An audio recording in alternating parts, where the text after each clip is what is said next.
The Tale of Jemima Puddleduck by Beatrix Potter.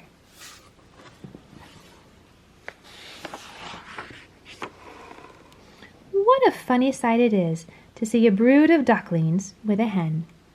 Listen to the story of Jemima Puddleduck, who was annoyed because the farmer's wife would not let her hatch her own eggs.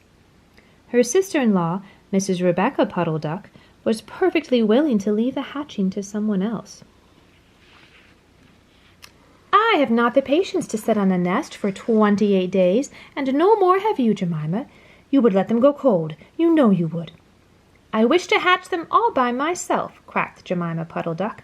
She tried to hide her eggs, but they were found and carried off. Jemima Puddleduck became quite desperate. She determined to make a nest right away from the farm.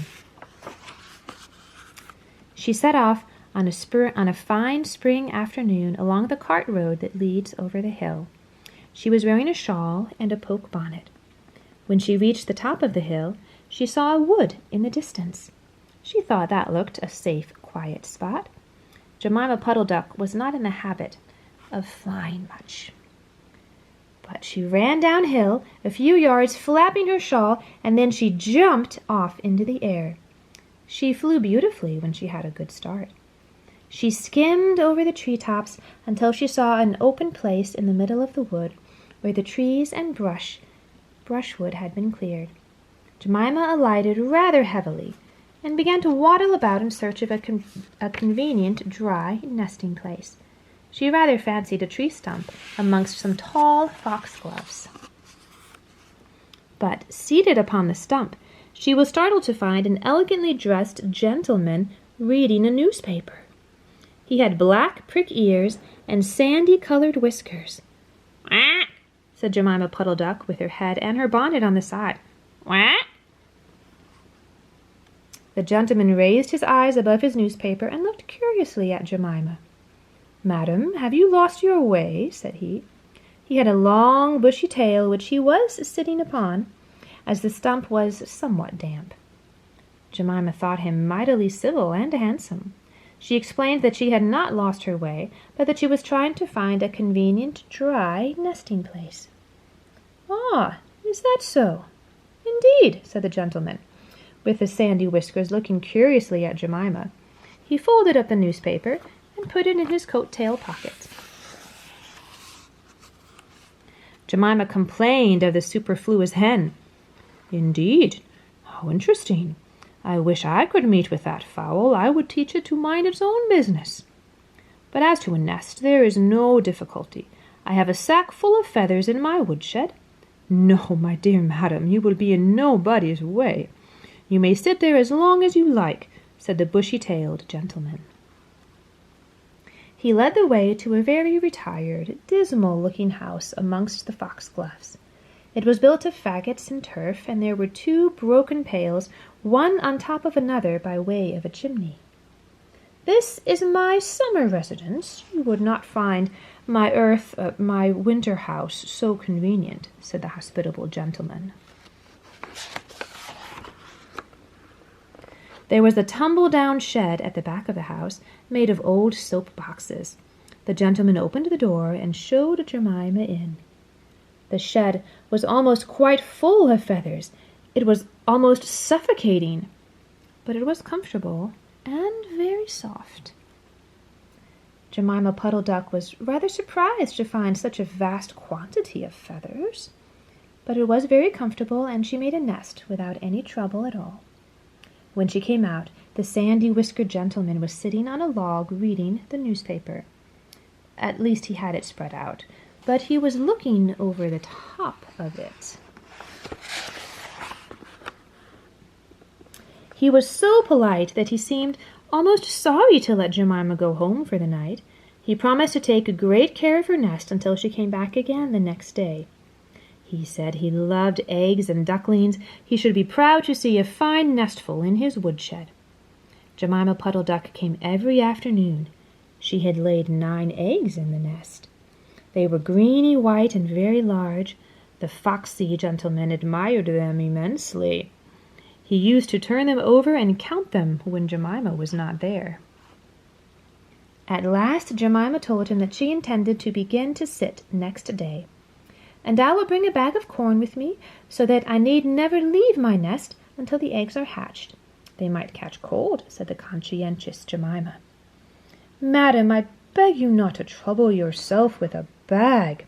I will provide oats. But before you commence your tedious sitting, I intend to give you a treat. Let us have a dinner party, all to ourselves. May I ask you to bring up some herbs from the farm garden to make a savory omelette? Sage and thyme and mint and 2 onions and some parsley. I will provide lard for the stuff." "Lard for the omelette," said the hospitable gentleman with sandy whiskers. Jemima Puddleduck was a simpleton. Not even the mention of sage and onions made her suspicious. She went round the farm garden, nibbling off snippets of all the different sorts of herbs that are used for stuffing roast duck. And she waddled into the kitchen and got 2 onions out of a basket. The collie dog, Kep, met her coming out. "What are you doing with those onions? Where do you go every afternoon by yourself, Jemima Puddleduck?" Jemima was rather in awe of the collie. She told him the whole story. The collie listened with his wise head on one side. He grinned when she described the polite gentleman with the sandy whiskers. He asked several questions about the wood and about the exact position of the house and shed. Then he went out and trotted down the village. He went to look for 2 foxhound puppies who were out at a walk with the butcher. Jemima Puddleduck went up the cart road for the last time on a Sunday afternoon. Then he went out and trotted down the village. He went to look for 2 foxhound puppies who were out at walk with the butcher. Jemima Puddleduck went up the cart road for the last time on a sunny afternoon. She was rather burdened with bunches of herbs and 2 onions in a bag. She flew over the wood and alighted opposite the house of the bushy, long-tailed gentleman. He was sitting on a log. He sniffed the air and kept looking, glancing uneasily round the wood. When Jemima alighted, he quite jumped. "Come into the house as soon as you have looked at your eggs. Give me the herbs for the omelette. Be sharp." He was rather abrupt. Jemima Duck had never heard him speak like that. She felt surprised and uncomfortable. While she was inside, she heard pattering feet around the back of the shed. Someone with a black nose sniffed at the bottom of the door and then locked it. Jemima became much more alarmed.